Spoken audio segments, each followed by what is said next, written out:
Avant tout, il importe de savoir, il est-il dit, qu'il était arrêté dans les plans de la coalition contre la France, coalition dont le prince de Schwarzenberg était le partenaire furent, est à mesure des offres de capitulation de chacune de nos nombreuses garnisons, la lui, un cœur de rebelle honorable, mais qu'aucune ne serait exécutée.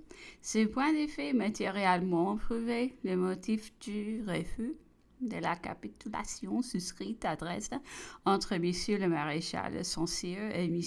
les généraux Tolstoï et Declano fut que le prince de Schwarzenberg ne pouvait le ratifier parce que M. le comte de Lobau et des camps de Napoléon, enfermés dans Dresde avec le maréchal, avaient protesté contre cette capitulation et quelque temps après la capitulation de Danzig, souscrite avec le général Rapp, fut déclinée sous le prétexte atrocement faux que la garnison de Dresde, malgré les stipulations de la sienne, ayant repris du service sitôt son arrivée à Strasbourg, on ne pouvait plus dès lors approuver la capitulation de Danzig sans s'exposer aux mêmes inconvénients.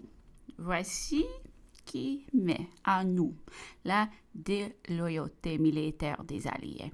La garnison de Dresde, composée de 2 corps armés formant 45 000 hommes, capitula le 11 novembre.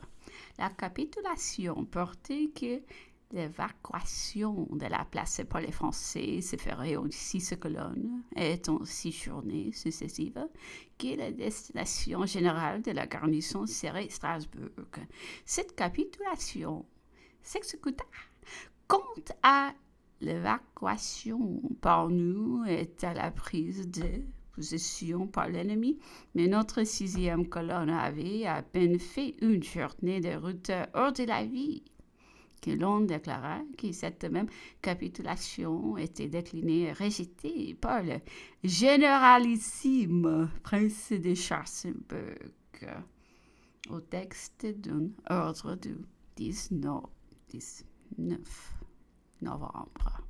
Lorsque le maréchal Saint-Cyr se plaignit de cette disposition, on lui offrit, en compensation de ce déni de justice, de le laisser rentrer à Dresde avec ses troupes et de la remettre en possession de tous les moyens de défense dont il avait disposé avant la capitulation. C'était une ironie.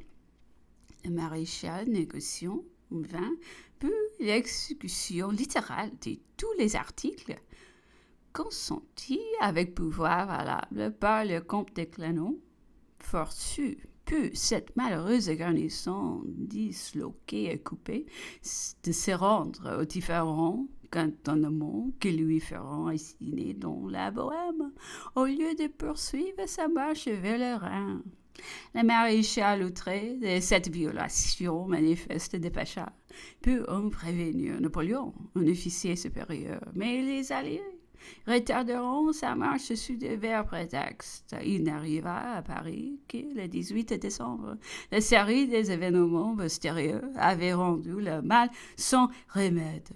Après la nomenclature des déceptions et des perfidies que je viens d'énoncer, et que les coalisés avaient érigé un système, on doit être peu surprise que Napoléon, qui les apercevait clairement, ne compta en aucune manière sur la fameuse déclaration de Francfort, et qu'il s'indigna de l'aveuglement de notre corps législatif dans la commission par malveillance ou par travers d'esprit cheval de réunir les affaires.